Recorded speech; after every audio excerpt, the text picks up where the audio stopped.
everyone. Welcome back to another episode. We have Julian Camarena with us today. He is a singer, songwriter, and music producer with a fan base of over 5 million across social media, as well as the owner of Camarena Productions, which is a full-service production company specializing in high-end visual effects. So welcome to the show. Yeah, thanks for having me, Tyler. Of course, grateful to have you on.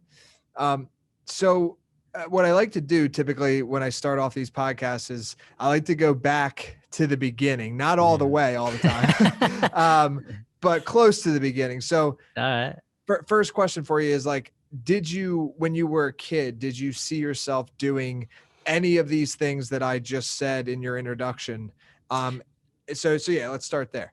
Well, it depends how far you go back. I mean, I would say when I was about 4 years old, I wanted to be a basketball player. And I was like, because I was obsessed with the movie Space Jam, and I know they're Me making a movie too. coming up soon. That was like one of my too. favorite movies growing up. Oh yeah. But then I realized I wasn't gonna be that tall, and I wasn't that good at basketball. So, but I eventually got into music. I actually got into music at a pretty young age. I started playing saxophone when I was about 8 years old, and I just fell in love with music after that. Okay, gotcha. Yeah, I also had the same dream at 4 years old for a basketball player. Space Jam. I honestly, I'd have to ask my mom, but I think I watched that movie over 100 times. Like, I really do believe it. And I remember when you'd buy the video cassette, it would come with this. I think it came with like this silver coin, like this special edition coin. Oh yeah, I don't know if you remember that or not, but I remember I kept that with me. I had it for like years. Kept it on. I mean, the movie was great. I actually got to watch that again sometime because I'd love to know like if I like the me today would still appreciate the movie as much as I did when I was younger, or because you just don't know when you're younger. Obviously, your perspective or just not watch it and then just remember it as like the best movie ever. Yeah. That's not a bad idea either. It's just like, let's not mess anything up here. Don't ruin your childhood, man. Not worth it. Okay. So I may have heard it wrong. Did you say saxophone? Yeah. I played. Okay. I started playing. Well, I played the recorder before that, but that doesn't count. I mean, that's okay. Everybody plays the recorder. That's like the most annoying instrument in the world. But like the first real instrument was the saxophone. And how old were you when you picked that up? I was 8, and I wanted to play. There's a few different types of saxophones. There's first of all, when I was 8, I was kind of a small petite kid, so I really wanted to play the tenor saxophone, but it was too big for me. I mean, it was like the same size as I was. So I picked up the alto sax, which is a little bit smaller, and yeah, I just fell in love with that. I started off playing in my school's jazz band, and it was pretty cool because the jazz band would like travel around and stuff. Doing concerts at different places. So that was kind of my first taste of actually performing for people. And it was small, so you had a chance to actually, you got some stage time. And in jazz music, there's solo sections. So you would have a chance to kind of improvise and come up with your own little riffs. And that's kind of what made me, just fall in love with creating my own music. I never liked to play other people's music for some reason. Just, I don't know. Yeah. So you never thought of being like a cover band or anything like that, I feel. No, yeah. So my how old was I? I think I was in middle school. I picked up the guitar and I learned Blackbird by the Beatles. Oh yeah. And that I have to say, if there is one to learn of another artist, that's a good one to know. Oh yeah. All the Beatles songs and all those stuff were always a lot of fun to do. So let's go through up until this point, and then obviously I want to talk about like everything that's going on now. But so jazz band, I actually remember from my high school, I was not in it. I was actually in I was in chorus, so I used to sing a little bit. But I remember jazz band, and like the jazz band always seemed to have the most fun. So was that your experience as well? Yeah, because I mean, a lot of times people just take band or whatever just to take something. They have to either pick between choir or band or something, but the jazz band is something that you actually kind of had to like really want to do, and it was something that you had to actually audition for too in my school. So it was so everyone that was in it really wanted to be in it, and everyone just loved music and stuff. So it's a lot more fun when everybody's kind of nobody's forced to do it. They're all just excited to play music. Yeah, that makes sense. And then from there, like, did you start to take things like online? Is that how you started to grow the fan base? or like what was the next step when you like realized like this is what I'm gonna do? Well, I actually started getting into, actually really didn't start my, I would say, professional career until after university. Graduated when I was about 19 or so. And that's kind of when I started it. But before then, I was writing and I was producing. I started writing music when I was about 13 or 14 and started learning a bunch of different instruments. Like, I picked up piano and a little bit guitar and everything else. Um, and I started writing at that point. And it was during college when I actually started kind of getting into the whole production side of music and producing. I was working with a local producer named Jim Reisky, and he kind of gave me kind of free reign in the studio. So I had a chance to really experiment and kind of develop my own style and what I wanted to do with my music. Um, but then it was but then after university, during that whole time, I already knew what I wanted to do. I knew I wanted to be a singer. I knew I wanted to write songs and make a living with music, one way or another. So I started just putting out music. I put out I think my first song that I actually put out there was called I Don't Want to Wait. Um, and I was just, I got an amazing response from that. We put a music video together, and that was kind of the whole start of things. And I think the first social media platform I got into, obviously besides YouTube, was Twitter, because it was kind of like you get instant feedback, and it's sort of like a direct connection with fans and stuff. So you got to kind of chat and sort of build a relationship with fans, and that kind of really helped just kind of kick things off from there. So the first one you put out there ended up, and I guess everybody qualifies things differently, but ended up being kind of like a hit, like the first one you put out. Yeah, I mean, I was surprised I think it got in that time it got like 1 million views within a month or so. And that was a pretty big deal back then. And I was shocked. And more than that, people actually loved the song. And that was literally the first song that I ever kind of put out there for people to listen to. Before that, I would show my music to friends and stuff like that, and family, and and they liked it and stuff, but you don't really know, until you actually put it out there for just random people who've never heard of you before to kind of listen to it. Oh yeah, 100%. That's the thing is, I guess your mom loves everything you do, right? I guess. Yeah, my mom's definitely one of my biggest fans, and she definitely loves everything I do. The rest of my family can be kind of, they're actually pretty critical of my stuff, which is good, because like they're dead honest with me. Like if something sucks, they're gonna say, you know what, that sucks. Got it. Yeah, no, It's mine good. are actually similar too, which is a good thing. Yeah. So I'm curious about, let's talk about the songwriting because, and Okay. I'll equate this where I, so growing up, I was always somebody in the crowd that like made everybody laugh, right? And Mm. it's always been kind of a natural thing. And then I tried to do comedy, and with improv, I was very good, but then attempting to write comedy, and I haven't been like trained or anything, Yeah. but I attempted to do it. And that I found really, really difficult. So I'm curious, like, what is your process, if you have one, for songwriting? I mean, it's kind of developed over the years, and I have kind of different ways that I write songs. Like sometimes I'll just start off with like one word. Like I just finished a new songwriting one the other day, and I just had the word in my mind, whisper. So I was like, you know what? I'm just gonna write a song with this word. So I kind of just built the song from there. And usually, what I'll do is I'll just start kind of playing on the piano a little bit until I come up with a melody that I like, and then that's where I'll kind of build the lyrics from. Um, Okay.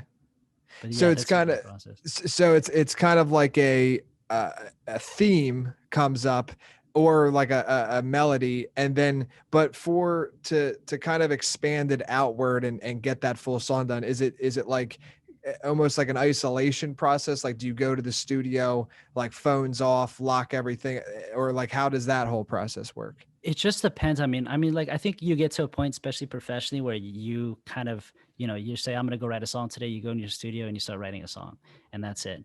But also there's Yeah. just times where you get inspired.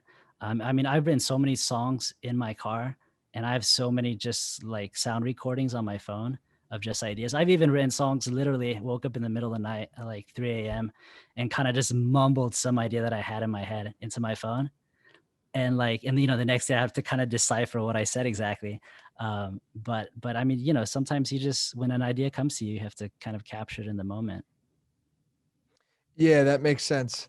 And then from there, so you started to grow. obviously, and then from there you were like, all right, I want to be a producer and help others as well. So like how has that shift been, and I guess like what have you learned from that, because I'm assuming now you work with a lot of artists from being a producer. Yeah, I mean, I work with I do most of my own stuff. It usually keeps me pretty busy, and but I do work with other people as well. I mean, the kind of the whole production side of things. Obviously, I started out as a musician. I didn't start out as a singer or as a songwriter. Hmm. So the whole music side of it has kind of always been the foundation for it. And I never really. I sometimes I just like working in the studio myself. Just I think you can be the most vulnerable when you're by yourself. So you kind of have to learn pretty much every part of the production process and the songwriting stuff and whatnot to get sort of an authentic song of yourself. And everybody's different. Everybody has their own kind of ways of putting together music and writing songs and stuff. And sometimes people need, a whole group of people in a room to kind of feed ideas off of, and they can come up with some great music that way. But I always found sort of the most authentic thing for me is to create the music, to create to write the songs. And if there's something that I need specifically, I have a bunch of great musicians that I work with and stuff that can, obviously play much better than I can when it comes to the drums and stuff like that. So Got it. So this actually might be my ignorance of terms in the music industry, which would make sense because I don't know it too well. But so, music producer, I thought that meant that you produce other artists, but now, after having asked the question and hearing your response, is it more that like you just are able to produce music and it's just a different side, right? So it doesn't mean necessarily that you have all these artists underneath you. It's more so that you have the ability to produce other people's music for Y- them and your own. exactly. Yeah. I mean, yeah, music producer, either produces, there's a few artists that are music producers and artists themselves and they create their own music. There's some artists that they just write songs or they just sing and they work with different music producers to come up with their finished tracks. But yeah, I mean, I do produce for other people and stuff, and I do or for different clients and whatnot. I'll do some music scoring or something like that. But yeah, I mean, I mostly produce my own music for the most part. Got it. Okay. And I also read, as I was doing a little bit of research on you, is that your father was or still is an artist. So is it kind of something like artistry that comes through like your whole family, or is it just you and your dad? No, actually, my whole family is actually into some form of art. I mean, my younger brother, he's a comedian like yourself, and he's into Nice. screenwriting and stuff like that. So I understand your whole point of view, and honestly, comedy is um, such a hard art form to get into, and so it's kind of, yeah. I mean, that's something that I would never get into. But I guess it's like the same thing. Comedians say that, oh, I don't know if I'd ever get into music, or musicians say I'd never get into comedy because it's just a whole different ball game. But yeah, I mean, pretty much everybody in my family is an artist in one way or another. Yeah, my older brother is a visual effects artist. And my mom was a writer too. She was used to write a lot of books and stuff. And yeah, my father's been a painter for a long time, so I kind of grew up in the whole art field and stuff, and it was a good sort of platform to build off of and to kind of grow up around art is it's a blessing because not everybody gets that chance. Yeah. So too, being like a family of artists, and that's what's interesting, right? So there's like, I think there's really high highs and then there's really low lows, right? That's the scary thing of a comedian is like, Yeah. some nights you can just crush and then other Yeah. nights, I don't know, man, it just doesn't, it's the crowd, it's you, it's the mix, whatever it is, it just doesn't pay out. Yeah. Um, so yeah, I don't know. I just find it's interesting, but what I was curious to ask is um, like what's the business side, right? Of what you do? Like, do you have a manager that like handles all that, or is that something that you also like dabble in or manage as well? I've explored all sorts of ideas, but I've never really I've always been sort of on the business side of things. That's sort of, I mean, I've always sort of loved that side of it too, is the business, because Oh, this is cool. this is a business. So, um, uh, and so I've I have a team of people that I work with and stuff, and I usually allocate different tasks to different people depending. But a lot of times, I'll take care of it myself, or if I need someone else to take care of it, or to manage a specific project, then I'll have them do it. But it just depends. But I'm very hands on with pretty much everything, and I work a lot with family and stuff. So it's Yeah. sort of a good system that works for me. So, because yeah, the reason I wanted to ask, and maybe we could dive into like one or two of these, Sure. is in your bio on your website at the bottom. It says like how you had partnerships with, or it could be endorsements or partnerships, Yeah. is the way the sentence is structured, but with like really big brands like Apple, Disney, Nickel. So like, how did some of them like reach out to you? Was your manager or you like actively going towards them? How did that all work out from the business side? Well, I mean, most big brands, it's always going to be them reaching out to you. I mean, you build a big enough fan base on social media and stuff, and you got enough stuff going on out there. You're going to have people get in contact with you for whatever and stuff. So, I've been fortunate enough to have a Yeah. bunch of these big brands reach out, and we worked on a bunch of different projects over the years, um, and yeah, I mean, it's always a lot of fun to work with brands that you grew up with, or brands that you love, to use in your everyday life. So there's a lot of fun. Yeah, no. So now, what does it like look like? Do they like kind of like give you a direction, or is it just like, hey, we love your music and we want you to do an advertisement for us or something like that? Now, just go be creative. We trust you. Like, Yeah, I mean, sometimes they'll do that. Sometimes they'll just give you kind of free reign. Um, Usually based off of what they've seen that you've done before. I mean, since I have a whole full production company, so we can kind of just give us free reign and we'll create something. I mean, that's one good thing about being sort of a team of artists is, you don't, that's usually one of the hardest parts, is being creative and coming up with an idea. But we can usually come up with something really quick and execute it pretty fast. Other times, they'll have something in mind, they'll have sort of an idea. And then we'll kind of just go off of that. But I mean, the best times, the ones that usually work out the best, is when they have sort of just like an initial concept, and then they sort of give us free reign to put the final product together. But it's usually good communication between both parties before we kind of get to the final thing. okay. Now, I guess overall, like, where are you going with things, or like, where do you see yourself in like 5, 10 years? It's kind of weird to ask the question because everything's so crazy. Everything's like multiplying and moving so fast. Yeah, and and Yeah, always, things always pop up. I mean, like this whole pandemic thing yeah, popped up this last year. I mean, I was planning on doing a bunch of live shows this whole last year and stuff, and that's what I've been sort of working towards. But though obviously you have to adjust, and you kind of have to always plan for the unexpected. So I pretty much spent this whole last year just writing and producing a whole lot of music.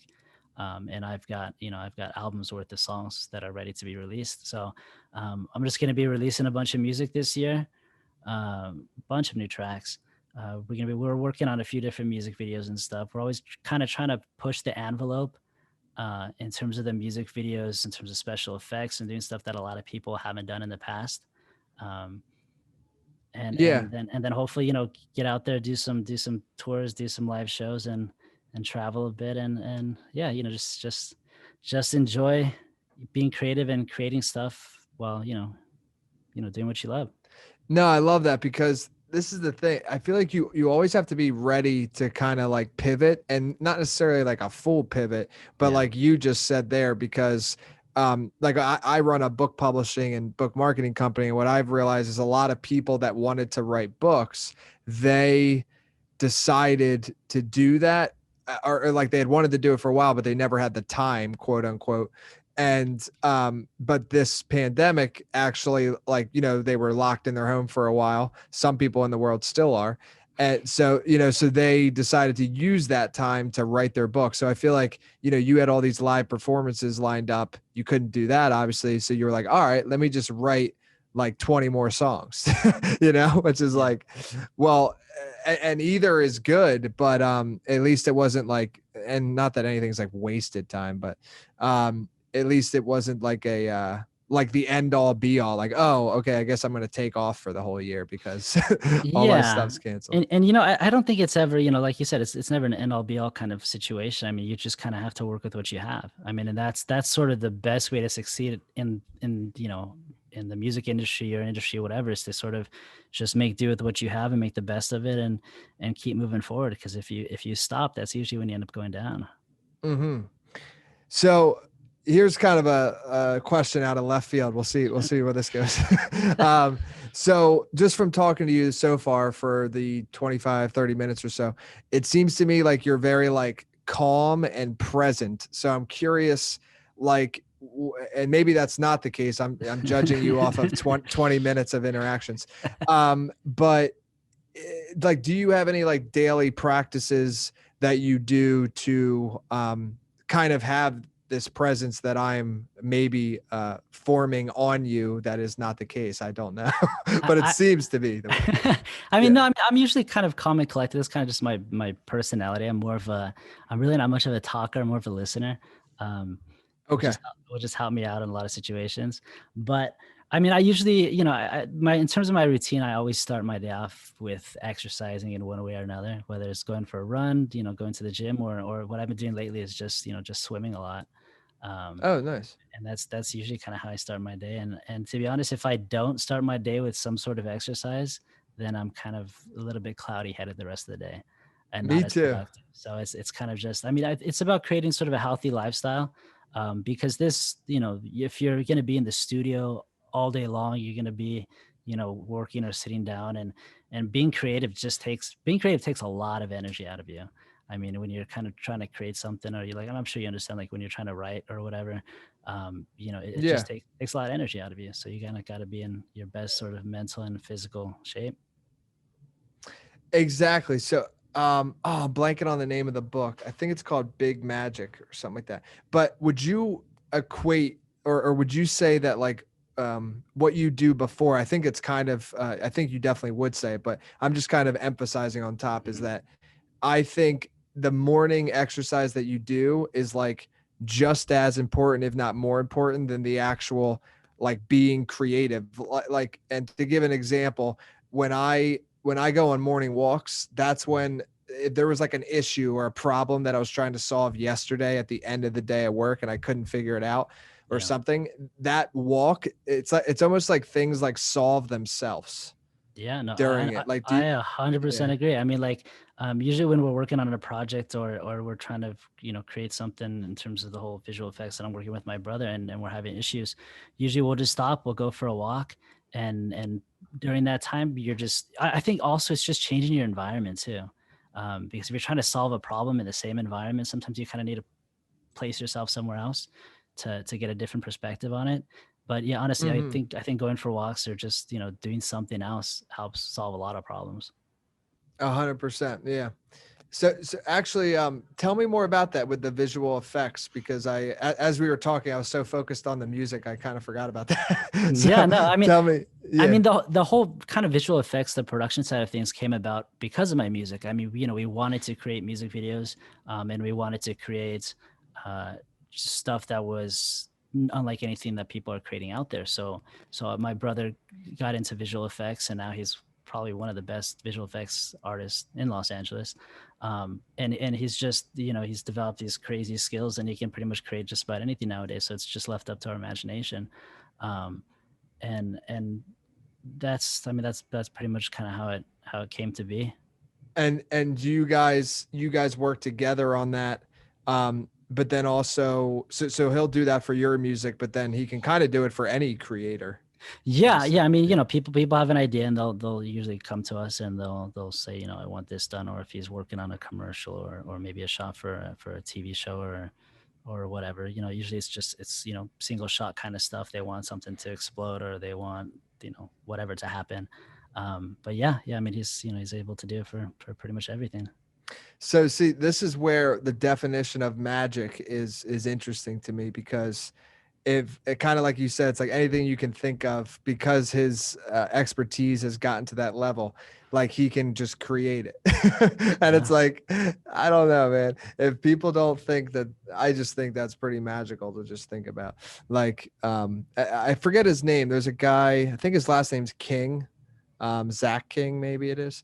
But I don't know, he's like big on social media, and some of the effects Yeah. that he does is just like, it's so wild. Like he'll be holding like a toy car, and then he'll like throw it, and Yeah. then it becomes a real car or something. Yeah, yeah, I've seen this. Yeah, I mean, Yeah. it's great to kind of get to. I mean, and we're always obviously, still developing our skills. Even we never stop. But when you kind of get to a point where you can kind of just create and you don't have to really worry about the technical side of things because you already got that down. I think that's sort of the best time, and that's when you're most productive, and that's usually when you create your best work too. Mm-hmm. Yeah. No, I agree.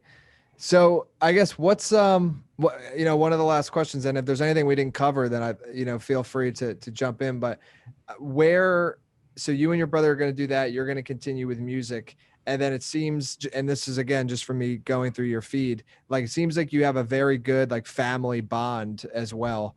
So is there anything that you're like really trying to go for that you don't feel like is in reach, or do you kind of see the future as like, if I keep on this path, like everything will kind of work out the way it's supposed to?